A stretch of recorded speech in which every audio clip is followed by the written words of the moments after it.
镜头个转来咱国内，咱来关心海军推动国南国造高效能的舰艇，岛港好顺路艦第一阶段是生产6只。总统蔡英文伫昨昏亲身去主持第5只甲第6只的交船艦的典礼。总统是强调讲，军艦会当提早做好，代表咱国南国造的量能已经提升。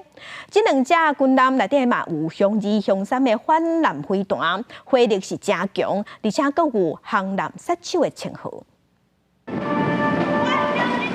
专注看晓伫所有港口的2只军艦，总统蔡英文亲身去阅兵车检阅安江艦、万江艦，国南国造之一的高效能舰艇岛港级顺路艦第一阶段量产6只，已经有4只交回予海军，剩的2只是安江艦甲万江艦。蔡总统2日主持交会典礼，伊讲头一批6只舰艇已经全部完成，象征台湾自主国南国造的能量。我们是不是给所有我们的工作团队跟同仁一个大大的掌声，好不好？高效能舰艇不仅具有逆中性、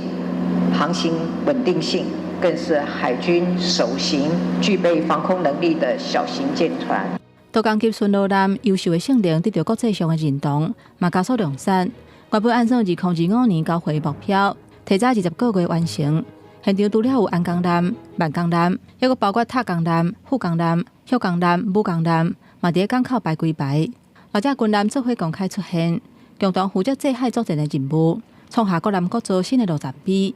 也那岛港级顺路艦，成做海军头一只有防空能力小型的舰船，有高机动性、稳重性，每一只还有28粒防空甲反舰飞弹，是反制中国航舰的杀手。世界各国海军造舰史上非常难得的成功案例，在不对称作战中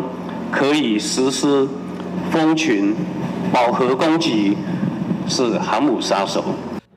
针对外界关注第2阶段5只军艦量产的进度，海军表示，按照年底会开始动工。另外，海军嘛公告几件决标案，投入差不多22亿8500万。针对舰载雷达、雄风、海检2型飞弹进行维修外包，宏改拓做是要强化岛港级军艦武器系统的妥善率，透过这点来提升舰艇的精速，甲打击的能量。